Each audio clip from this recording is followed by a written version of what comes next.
ఈరోజున మన జీవితాల్లో ఎందుకు మనం దరిద్రులం అవుతున్నామో ఈ కారణం కూడా ఒకటి అయి ఉండొచ్చు. మీరు గమనిస్తేనండి, హైందవ సహోదరులు పొద్దున్నే లేచి మడిగట్టుకొని కొంతమంది లేదా తలాబైకి స్నానం చేసుకొని వాళ్ళ పూజా గదిలోనికి వెళ్ళి అరగంటకు పైన గంటకు పెచ్చు గంటన్నర కూడా పూజ చేసుకొని బయటికి వెళ్తున్నారు. నేను చూశాను. మనోళ్ళు లేచి పాశ్చిముఖం కూడా గడక్కుండా, అర్థమవుతుందా, దేవుణ్ణి ఒక్క మాట కూడా స్తుతించకుండా వెళ్ళేటువంటి వారు ఉన్నారు పనులకి. ఎంత దారుణమో!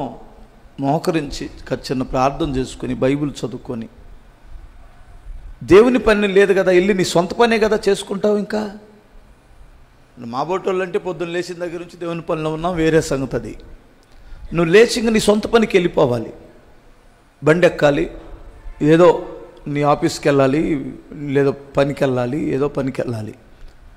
లేచి కాస్తంత మోకరించి ప్రార్థన చేసుకొని, ప్రభువా నీ కృప లేకుండా, నీ కాపుదల లేకుండా నేను ఎలా బ్రతకగలను అని దేవుని సన్నిధిలో చిన్న ప్రార్థన చేసుకొని, వీలైతే ఒక్క అధ్యాయం చదువుకొని కూర్చొని, ఒక్క అధ్యాయం అన్నా చదువుకొని ప్రార్థన చేసుకొని అక్కడి నుంచి బయలుదేరతాడు అనుకుంటే చాలామంది అలా బయలుదేరారు.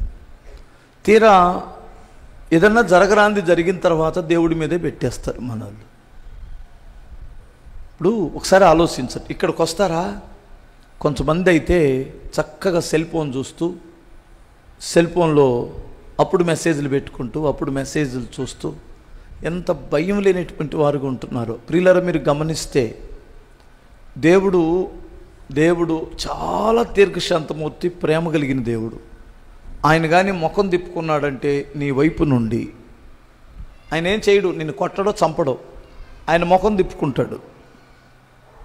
చిచ్చి ఇక నీ ముఖం నేను చూడను అని తిప్పుకున్నాడంటే వాడు ఎంటర్ అయిపోతాడు, సమస్యలు ఎంటర్ అయిపోతాయి.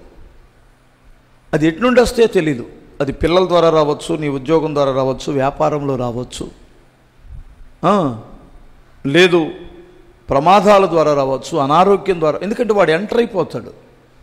దేవుడు ముఖం తిప్పాడో అదే కదా యోబుతో కోరుకున్నాడు, నువ్వు కంచె తీసేయి అప్పుడు యోబు సంగతి తెలుస్తానన్నాడు. నా కుమారుడు భక్తి కలిగినోడురా, నీకు తెలీదు ఆడి సంగతి. నేనిచ్చే డబ్బు కొరకు నన్ను వెంబడించున్నాడు, నేనిచ్చిన ఆస్తిని బట్టో అంతస్తులను బట్టో దేవుడు వాడు నన్ను ఆరాధించట్లేదు.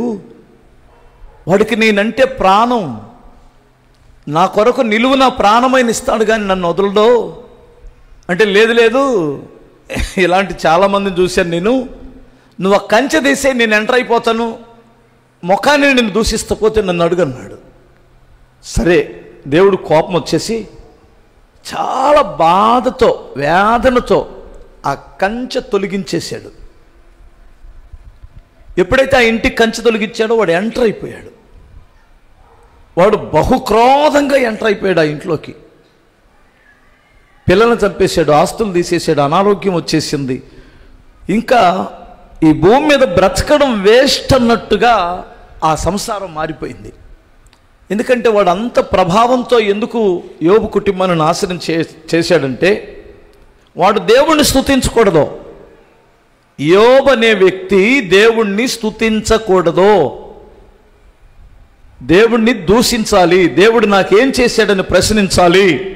వాడు ఆ భక్తుడి నోట్లో నుండి ఆ మాట వినాలని వాడికి మహా ఉబలాటం. దేవుడు నాకేం చేశాడండి, దేవుడు నాకేం చేశాడు, నేను ఇంత దేవుడు నమ్ముకొని నాకు ఏం జరిగిందండి, నేను ఇంత చేశాను, దేవుడు నాకు ఏం చేశాడని అనే మాట నీ నోట్లో నుంచి రావాలని వాడు బాగా కోరుకుంటున్నాడు. దేవుడిని నిందిస్తే వాడికి చాలా సంతోషం, కానీ దేవుడిని నిందించలా.